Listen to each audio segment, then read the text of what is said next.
Between 1206 and 1368, the Mongol Empire wiped out roughly 40 million people. That was about 10% of every living human on the planet at the time. And the way they killed was not fast, not clean, and not anything close to merciful. These are the 20 worst torture methods used by Mongol armies, counted down from 20 to 1. And number 1 is the reason entire civilizations disappeared overnight. Let's start with number 20, collecting ears from the dead. After the Battle of Legnica in Poland in April of 1241, the Mongol army had a problem. They had just destroyed a European alliance of Polish soldiers, Moravian troops, and elite knights including Templars and Teutonic knights. But they needed to count how many they killed. So they walked the battlefield, body by body, and cut the right ear off every dead soldier. When they finished, those ears filled 9 large sacks. 9 full bags of human ears from one single battle. Reports from Bulgaria and Russia described the same thing happening around the same time. The Mongols treated body counts like office work. Collect, count, report, move on. But that ear collecting? That was considered one of the gentle ones. What they did to entire cities was on a completely different level. Here comes number 19, killing the land itself. When the Mongols took over parts of Central Asia and Persia, they did something no sword could do. They destroyed the irrigation systems. These canals had taken generations to build, and they were the only thing keeping farmland alive in dry regions like Khorasan. The Mongols ripped them apart on purpose. Without water, crops died. Without crops, people starved.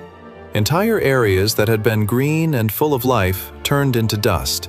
Some of those regions never recovered. Not in decades, not in centuries. The Mongols figured out you do not need to swing a blade at every person when you can take away their water and let time do the killing. And if starving people slowly sounds bad, wait until you hear what they did when they actually showed up at your front door. Let's move to number 18. Waiting until you eat your own shoes. If a city had thick walls and strong defenders, the Mongols did not always charge in. Sometimes they just sat outside and waited. They blocked every road, every river, every path in and out. Nothing moved. Weeks turned into months. Food ran out first, then clean water. People ate leather belts, rats, and things nobody wants to talk about. Disease spread through the packed, starving streets like wildfire. By the time the gates opened, the people inside were walking skeletons. And the Mongols still killed most of them anyway. The siege was never about saving Mongol soldiers. It was about making sure the next city surrendered the second they saw the Mongol flag on the horizon. Next one is number 17, baking a man alive in the sun. A Persian nobleman found out about this one firsthand. After being captured, the Mongols covered his entire body in thick sheep fat, wrapped him tight in heavy felt, and left him tied up under the open desert sun. The fat slowly cooked into his skin. They felt trapped in every bit of heat. He could not move, could not roll over, could not even scream properly with the felt pressing against his face. He just baked, alive, for hours, while the Mongols sat nearby and watched. This was not a quick battlefield killing. This was a slow, personal message. And that message was simple.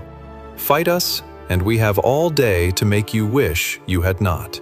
But cooking a man in the sun was still not the worst thing they did to a single person. That honor goes to something much more personal. Let's move to number 16. Nails hammered into the skull. This one actually came from the other side first. After Persian forces beat a Mongol army in battle, the Persian victors took their Mongol prisoners and drove iron nails straight into their heads. In Mongol belief, the head held the soul. So hammering nails into a Mongol skull was not just killing the body, it was an attack on the soul itself, meant to destroy them in the afterlife too. The Mongols remembered this, every single detail. And when they came back to that region, and they always came back, The punishment they delivered was so extreme that people talked about it for centuries. Now, those last few were bad, but we have not even gotten to the methods the Mongols used on a mass scale yet. And those are where things get truly dark. Here comes number 15. Worked to death like a machine. When the Mongols captured a city, they did not just kill everyone on the spot. They sorted people into groups, like livestock. Skilled workers like blacksmiths and craftsmen got shipped all the way to Mongolia to build things for the empire. Young men of fighting age got forced into the Mongol army and made to fight against their own people in the next battle. Everyone else became a slave. These slaves carried supplies, built roads, and worked construction projects across thousands of miles of empire. No breaks, no medical help, no end in sight. When their bodies gave out, they were left where they fell. The Mongols treated human beings like tools, and when a tool breaks, you do not fix it. You just grab another one. Let's move to number 14. Raining severed heads from the sky. During a siege, the Mongols would gather up the heads of soldiers they had already killed, stack them into their giant catapults, and launch them right over the city walls. Now imagine you are standing on the wall of your city, looking out at the Mongol army, and suddenly, dozens of human heads come flying through the air and land at your feet. Some of those faces belonged to people you knew, your neighbors, your friends, your family members from the town down the road. The Mongols used this tactic because it broke people faster than any weapon ever could. A lot of cities just opened their gates and surrendered the moment heads started raining from the sky, because fear travels faster than any arrow ever will. And those catapults? The Mongols loaded them with something even worse than heads. Next one is number 13, launching disease into your city.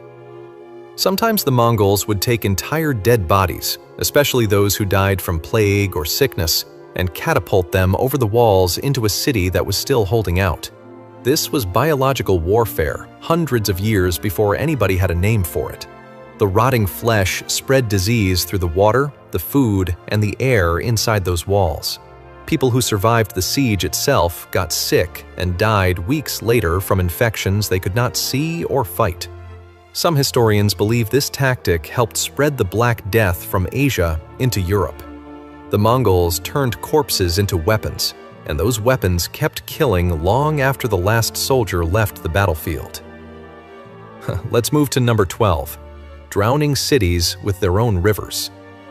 In 1209, Genghis Khan could not break through the walls of the western Xia capital, Yinchuan, so he told his engineers to redirect the entire river and aim it at the city.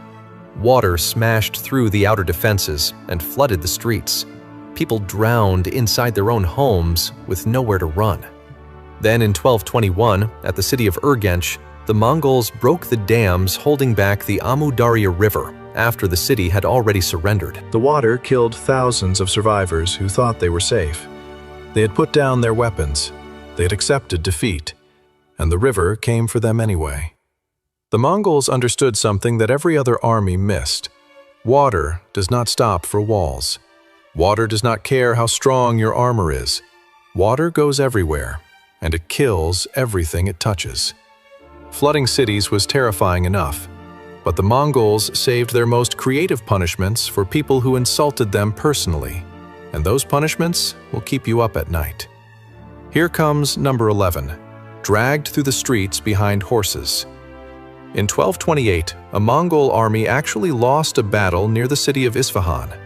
The Persian victors grabbed the captured Mongol soldiers, tied them to the backs of horses, and dragged them through the city streets while the entire population watched and cheered. The cobblestones tore the Mongol bodies apart, piece by piece, as entertainment. The people of Isfahan laughed and celebrated. The Mongols remembered every face, every cheer, every insult from that day. And when they returned to Isfahan years later with a bigger army, the payback they unleashed was so extreme that the whole region went silent with fear. Let's move to number 10, using civilians as living shields. The Mongols created a tactic they called karash, and it translates to living boards. Before attacking a walled city, they rounded up civilians from towns they had already taken: women, children, old people. Then they forced these people to walk at the front of the attack, right into the arrows and boiling oil the defenders were shooting down. The defenders had to kill their own neighbors just to take a shot at the Mongols hiding behind them. Fathers firing arrows into crowds that held their own families. The Mongols walked through untouched, while innocent people absorbed every hit. During the invasion of the Khwarezmian Empire, thousands of prisoners were used this way across 3 continents. Here comes number 9, assembly line mass killing. After taking the city of Urgench in 1221, the Mongols organized the killing like a factory. According to historian Juvaini, 50,000 Mongol soldiers each received exactly 24 prisoners to execute. Do the math, and you get 1.2 million people killed in one organized operation. At Nishapur, every soldier got orders to kill at least 300 people. No chaos, no random violence, just assigned numbers, clean efficiency, and a body count that would make your head spin. They turned mass killing into something mechanical. No emotion, no hesitation, just a job that needed to get done. And those were just the regular soldiers following orders. What did the Mongol leaders do to enemy kings and generals?